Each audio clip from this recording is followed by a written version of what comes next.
है कि शिक्षा का मूल्य उद्देश्य क्या है। पहला क्वेश्चन, इसका जो उत्तर होगा वो आप लोगों को बताना है। मैं चलिए बता रहा हूँ, इसका उत्तर जो होगा वो होगा सर्वांगीण विकास। दूसरा जो इसका क्वेश्चन है उसको देख लेते हैं एक बार। दूसरा क्वेश्चन जो है बहुत ही अच्छा क्वेश्चन है। ये रहा आपका सेकंड क्वेश्चन। क्वेश्चन दिया हुआ है दूसरा, क्वेश्चन दूसरा जो बताया जा रहा है वह कहा गया है लर्निंग बाय डूइंग किस शिक्षा शास्त्री का सिद्धांत है। इसका ऑप्शन दिया हुआ है ब्रूनर, पियाजे, डुई, होइंकवाल्ट। तो कोई इसका हम लोग क्या उत्तर देंगे? तो इसके अनुसार जो हमारा उत्तर होगा वो होगा इसका क्या होगा, डुई। इन्होंने जो है सो लर्निंग बाय डूइंग का मतलब सिद्धांत दिया था। तीसरा क्वेश्चन जो है हम लोग देखते हैं। थर्ड क्वेश्चन जो है, थर्ड क्वेश्चन ये कहा गया है प्रभावशाली अध्यापक की विशेषता क्या है। प्रभावशाली टीचर जो होते हैं उसकी क्या क्वालिटी होता है।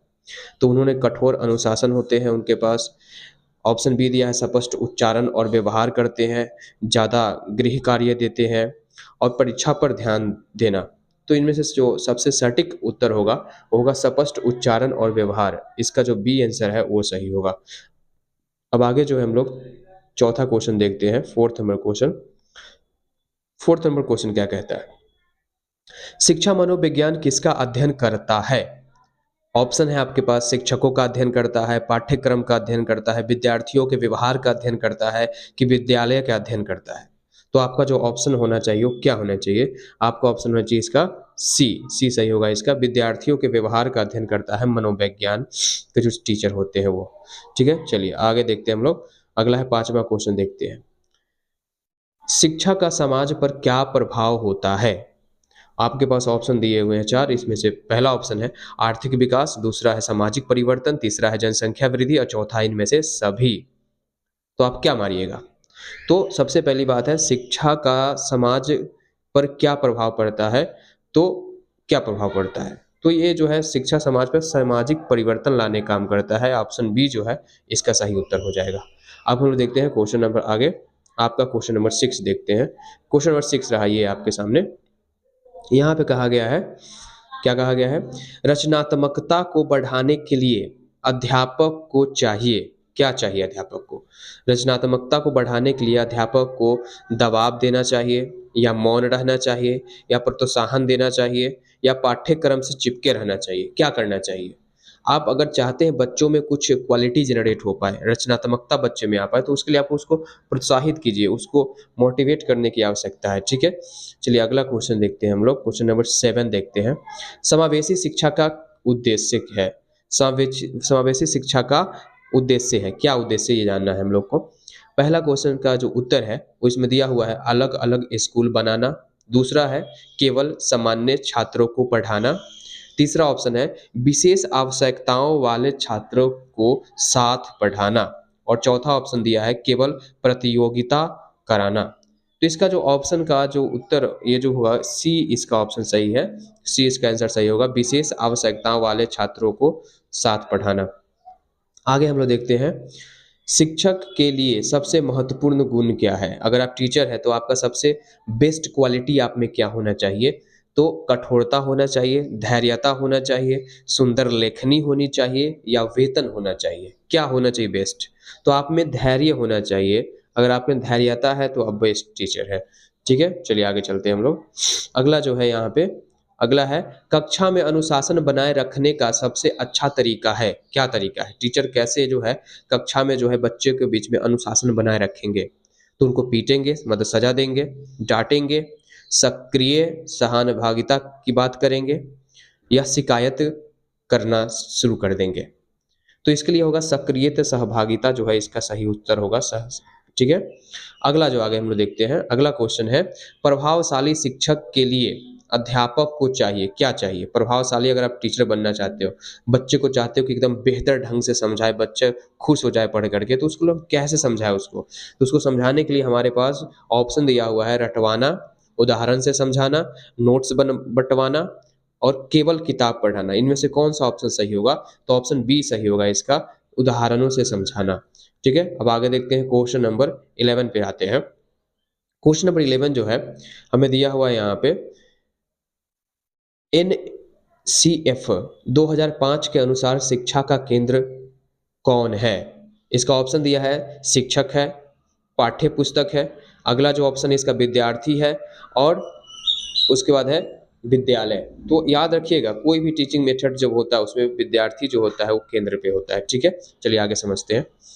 यहाँ पे नवाचार आधारित शिक्षण विधि है। नवाचार आधारित शिक्षण विधि क्या है? लेक्चर विधि है, परियोजना विधि है, रटना विधि है, अनुदेशात्मक विधि है। कौन सा विधि जो है बेस्ट होगा? तो याद रखिएगा परियोजनात्मक विधि जो है वो बेस्ट माना गया है नवाचार आधारित शिक्षण विधि में।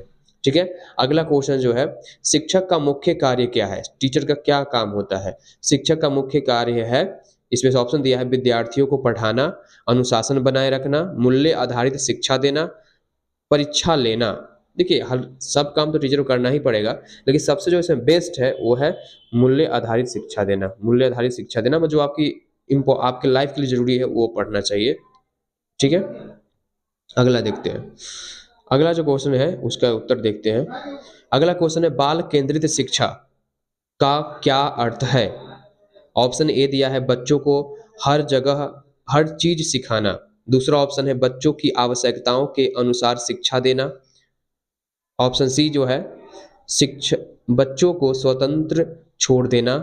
ऑप्शन डी है केवल खेल आधारित शिक्षा देना। अगर आप देखिएगा तो बाल केंद्रित शिक्षा जो होता है बच्चों की आवश्यकता के अनुसार चलता है। मतलब आपके जो क्वालिटी है, बच्चे क्या चाहते हैं उसके अनुसार हमको देखना। छोटा बच्चा है उसको क्या सिखाइएगा? बच्चों की आवश्यकताओं के अनुसार शिक्षा देना पड़ेगा आपको। ठीक है, चलिए आगे समझते हैं। अगला जो है यहाँ पे ऑप्शन देखते हैं। क्वेश्चन जो है, किस मनोवैज्ञानिक ने संज्ञानात्मक विकास का सिद्धांत दिया? देखिए जब संज्ञानात्मक विकास की बात आती है तो याद रखिएगा पियाजे जो है उन्होंने बताया था संज्ञानात्मक के बारे में। ठीक है, संज्ञानात्मक विकास की जहाँ पे चर्चा होगी पियाजे आएंगे। हमारे पास जीके जीएस से कुछ क्वेश्चंस है उसको देख लेते हैं जो कि आपके एग्जाम की वही से बहुत ही इंपॉर्टेंट है। यह भारतीय संविधान में शिक्षा को किस सूची में रखा गया? ऑप्शन दिया है राज्य सूची, संघ सूची, समवर्ती सूची, इनमें से कोई नहीं। तो याद रखेंगे समवर्ती सूची में जो है शिक्षा को रखा गया है। चलिए अगला ऑप्शन देखते हैं, अगला क्वेश्चन देखते हैं। सर्व शिक्षा अभियान किस वर्ष शुरू हुआ? सर्व शिक्षा अभियान जो है कब स्टार्ट किया गया? 1999 में, 2001 में, 2003 में, 2005 में। तो आपका जो ऑप्शन होगा वह बी ऑप्शन सही होगा। 2001 में सर्व शिक्षा अभियान जो है वो शुरुआत किया गया था। ठीक है, अगला क्वेश्चन देखते हैं हम लोग। भारत का पहला शिक्षा मंत्री कौन था? भारत का पहला शिक्षा मंत्री की जब बात आती है तो महात्मा गांधी ऑप्शन दिया हुआ है, अबुल कलाम आजाद दिया हुआ है, डॉक्टर राधाकृष्ण दिया हुआ है, लाला लाजपत राय दिया हुआ है। तो याद रखेंगे पहला शिक्षा मंत्री की जब बात होती है तो उस टाइम पर जो है अबुल कलाम आजाद जी जो है वो प्रथम शिक्षा मंत्री हमारे देश के थे। ठीक है, अगला क्वेश्चन देखते हैं। शिक्षा का अधिकार अधिनियम कब लागू हुआ? शिक्षा का अधिकार अधिनियम जो है वो कब लागू किया गया? आपके पास ऑप्शन यहाँ दिए हुए हैं 2005 में, 2008 में, 2009 में, 2010 में। तो शिक्षा का अधिकार जो है वो 2010 में लागू हुआ। कब हुआ? 2010 में। ठीक है, चलिए अगला क्वेश्चन देखते हैं। अगला क्वेश्चन जो है संविधान के किस अनुच्छेद के तहत 14 से मतलब 6 वर्ष से 14 वर्ष के बच्चों को मुक्त शिक्षा के बारे में कहा गया है? ठीक है, तो याद रखिएगा आपका जो इसका उत्तर होगा वह होगा 21A। 21A जो है अनुच्छेद में बताया गया है कि फ्री में जो है बच्चे को मुक्त शिक्षा देने का सरकार का जो है दायित्व बनता है जब उसका उम्र जो है 6 वर्ष से लेकर के 14 वर्ष के बीच में होगा। अगला क्वेश्चन जो है वो है 21 नंबर क्वेश्चन देखते हैं। कौन सा देश शिक्षा के क्षेत्र में प्रथम स्थान पर है? यहाँ देश की बात हो रही है तो भारत, जापान, फिनलैंड, अमेरिका। इसमें सबसे बेस्ट जहाँ पर टीचिंग मतलब जो है वहाँ कौन सा देश है? फिनलैंड। फिनलैंड एक ऐसा देश है जहाँ पर सबसे ज़्यादा लोग पढ़े लिखे हैं और शिक्षा के क्षेत्र में वो सबसे पहले स्थान पे आता है। ठीक है, चलिए दूसरा ऑप्शन अगला देखते हैं क्वेश्चन नंबर 22। 22 नंबर क्वेश्चन देखते हैं हम लोग। 22 नंबर क्वेश्चन में क्या कहा गया है? निम्न में से किस शिक्षा आयोग की स्थापना स्वतंत्र भारत में हुई?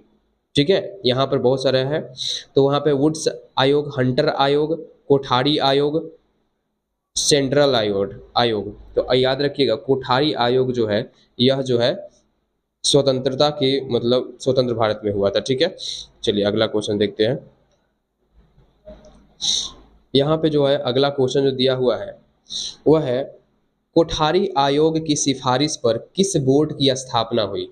यहाँ पे 4 ऑप्शन है, यूजीसी, सीबीएसई, एनसीईआरटी, एनसीटीई। तो याद रखेंगे एनसीईआरटी जो है वह इसी कोठारी आयोग के अकॉर्डिंग जो है मतलब इसकी स्थापना किया गया था। ठीक है, चलिए आगे समझते हैं। कौन सा अधिनियम शिक्षक प्रशिक्षण से संबंधित है? तो आरटीई दिया है, आरटीआई दिया है, एनसीटीई दिया है, एससीईआरटी दिया है। तो याद रखिएगा ऑप्शन सी जो इसका सही होगा, एनसीटीई इसका आंसर होगा। ठीक है, एनसीटीई का मुख्य कार्य क्या है? एनसीटीई का मुख्य कार्य क्या है, आप लोग बताइए। एनसीटीई का मुख्य कार्य क्या है? शिक्षक शिक्षा को नियंत्रित करना, यही इसका मुख्य कारण होगा। ठीक है, तो फिर मिलते हैं आप लोगों से अगले वीडियो में, तब तक के लिए जय हिंद।